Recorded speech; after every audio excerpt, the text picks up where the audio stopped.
Ini adalah pesawat luar angkasa yang menjelajahi galaksi dengan setengah kecepatan cahaya. Dengan kendali otomatis. Di dalamnya terdapat 5.000 penumpang. Mereka sedang dalam perjalanan untuk membentuk koloni di planet baru. Tapi hari ini, meteor yang sanggup memusnahkan dinosaurus muncul. Mengarah ke pesawat, dan menghantamnya. Pesawat itu bergetar, dan muncul banyak peringatan di monitor. Di area penumpang pesawat, sebuah tempat tidur terbuka. Xiao Bai melangkah keluar dengan pusing. Sistem pesawat memberitahu dirinya, kalau mereka belum tiba di tujuan yaitu planet rumah 2. Dia berkeliling. Di dalam pesawat yang sunyi. Sama sekali tidak ada orang. Dia berteriak, tapi tidak ada jawaban. Ia pergi ke aula utama. Tidak ada orang. Kabin. Juga tidak ada orang. Kokpit pesawat terkunci. Tapi melalui kaca ia melihat. Orang di dalam kokpit semua tertidur. Habislah sudah, satu-satunya orang yang terbangun di pesawat. Hanya dirinya saja. Xiao Bai melihat rute perjalanan. Mereka berada sejauh 15 tahun cahaya dari bumi. Untuk mencapai planet rumah 2. Masih sejauh 45 tahun cahaya. Kapal ini masih akan melanjutkan perjalanan selama 90 tahun. Ia mengirim sinyal bantuan ke bumi. Sistem berkata, pesan telah terkirim. Balasan akan diterima dalam 55 tahun. Apa-apaan, dia akan kesepian. Tapi, dia akhirnya menemukan seseorang, dan berlari minta tolong. Tapi ternyata bartender itu adalah sebuah robot. Hari kedua, Xiao Bai berusaha membetulkan tempat tidur yang rusak. Tidak sabar ingin kembali tertidur. Sayangnya tempat tidur miliknya masih rusak. Nyaris membuatnya mati sesak. Dia mengambil sebuah palu. 80. Dirinya memukul pintu kokpit sebanyak 80 kali. Tapi pintu itu terlalu tebal. Dan tidak bisa ditembus walau menggunakan banyak cara. Bahkan tidak bisa menggores permukaan pintunya. Xiao Bai putus asa. Dia merasa mesin kopi sedang menertawakan dirinya. Dengarkan namanya, kopi ampas. Xiao Bai merasa hidupnya benar-benar kacau. Dia mulai beraksi, membuka kamar yang mewah, memakan lobster, bermain game, dan akhirnya melepas celana. Sembari menyusuri lorong pesawat itu. Mengalami sedikit gangguan. Tapi dirinya tak peduli. Setengah tahun berlalu. Xiao Bai sudah bosan. Dan kesepian. Keluar dari pesawat. Melihat angkasa yang luas. Dan keindahannya. Tapi juga merupakan penjara tiada akhir. Xiao Bai pun menangis. Ketika dia mau bunuh diri. Seorang wanita. Menampakkan diri ke Xiao Bai. Dingin. Cantik sekali. Sama seperti angkasa. Secercah harapan muncul pada diri Xiao Bai. Xiao Bai melakukan riset semalaman. Tentang dirinya, yang bernama Xiao Yu. Seorang penulis, yang menyukai bepergian, novel, dan petualangan. Hati Xiao Bai berkata, cinta sejatinya adalah Xiao Yu. Tapi nuraninya berkata, jika tempat tidur dibuka, maka Xiao Yu akan bernasib sepertinya. Itu sama saja dengan pembunuhan. Buka atau tidak buka. Dirinya bimbang selama 6 bulan. Setiap hari melihat Xiao Yu. Godaannya semakin kuat. Akhirnya dirinya menyerah. Dan membukanya. Memang menyebalkan tapi itu sifat manusia. Tidak bisa diubah. Bisa saja tempat tidur dengan poin 7 ikut terbuka. Setelah mengganti chip, tempat tidur itu mengeluarkan kabut. Xiao Yu terbangun. Dan Xiao Bai lari ke kamar. Menyembunyikan semua peralatannya, dan menarik napas. Senang sekaligus cemas. Kemudian, dia bertemu Xiao Yu. Berpura-pura seakan tidak terjadi apa-apa. Saat berbicara dengan Xiao Bai, Xiao Yu sadar, hanya mereka berdua yang terbangun. Dan langsung panik. Mengeluarkan dokumen-dokumen, mempelajarinya. Semakin ia mempelajarinya, semakin ia ingin membuka pintu kokpit. Tapi Xiao Bai saja tidak bisa membukanya. Apalagi Xiao Yu. Seminggu pun berlalu. Xiao Yu mulai menerima keadaan. Ia akan menghabiskan hidupnya di pesawat luar angkasa sepanjang 1 kilometer. Dengan seorang mekanik. Tak lama kemudian dia menyadari. Xiao Bai suka padanya.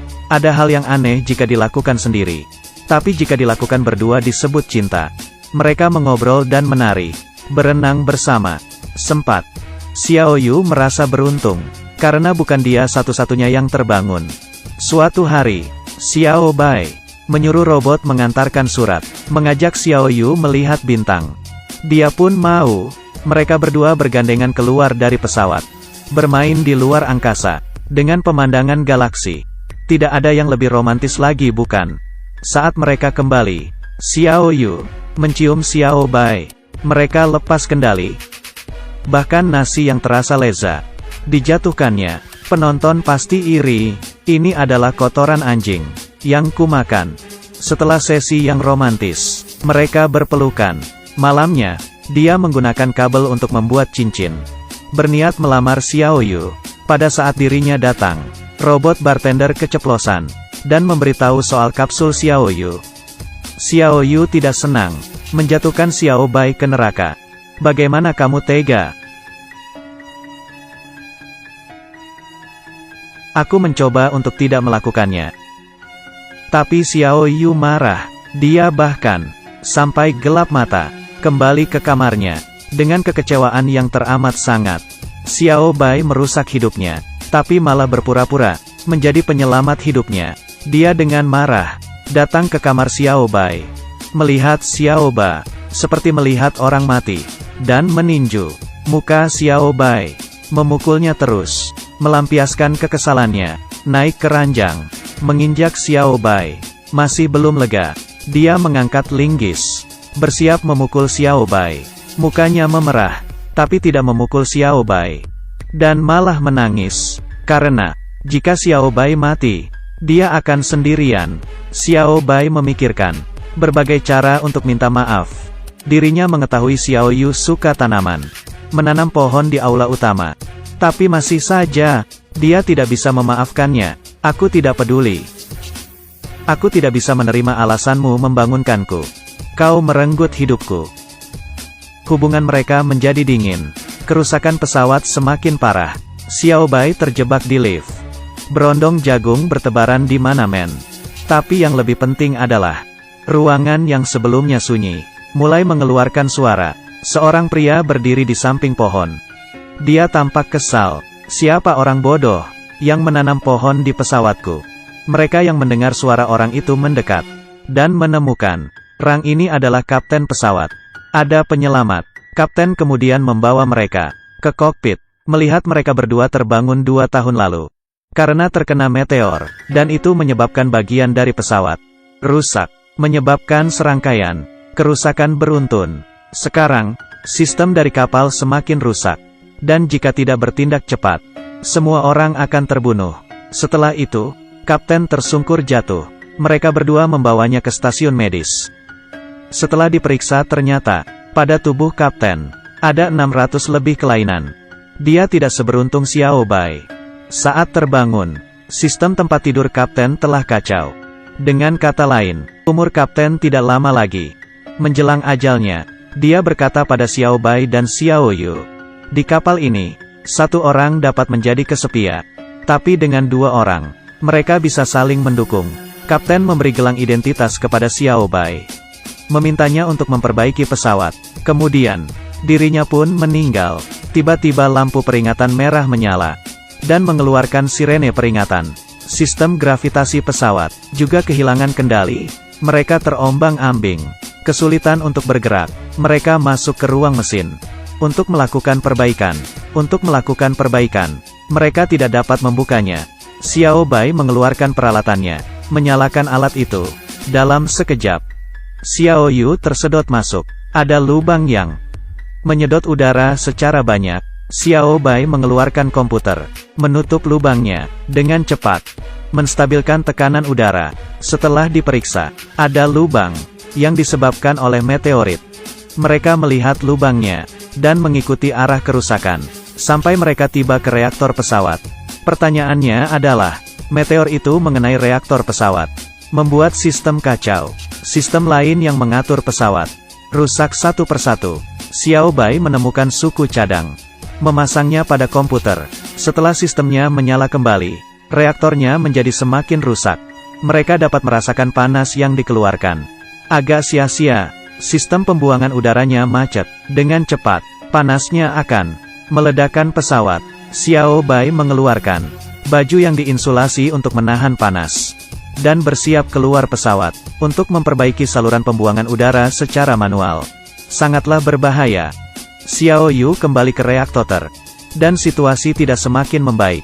Baut dari pesawat, sampai terpental. Salah satunya, mengenai tangan Xiao Yu, membuatnya terluka. Pada saat itu, Xiao Bai berada di depan saluran pembuangan udara, dan mulai memperbaikinya. Untungnya, saluran itu pun terbuka. Tapi sayang sekali, saluran itu tertutup kembali. Ini berarti Xiao Bai harus tetap di sini, menjaga saluran ini. Xiao Yu tidak memiliki pilihan. Karena sistemnya, dia menarik tuas.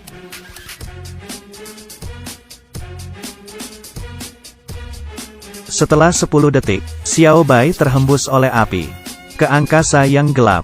Kali ini reaktor kembali normal, berfungsi dengan baik. Xiao Yu menyelamatkan Xiao Bai, membawanya ke stasiun medis, dan mulai menyelamatkannya. Setelah pertolongan pertama, Xiao Bai pun sadar. Selamat dari kematian. Xiao Yu sadar cintanya terhadap Xiao Bai, dan tidak bisa membenci Xiao Bai. Lalu, dengan gelang identitas kapten, Xiao Yu bisa menggunakan peralatan medis untuk kembali tidur. Tapi Xiao Yu tidak mau, memutuskan untuk hidup bersama dengan orang yang ia cintai. 88 tahun kemudian, pesawat itu tiba di planet Rumah 2. 5.000 penumpang pun terbangun, dan menemukan ada taman di aula utama pesawat. Xiao Yu menuliskan pengalamannya di sebuah buku, untuk dibaca generasi mendatang. Buku itu berjudul, Orang-orang rupawan terbangun namun yang buruk rupa masih tertidur. Dia menuliskan suka duka di buku miliknya, membawa keindahan bagi hidupnya. Mereka hanya punya satu sama lain. Tetapi kami sangat beruntung.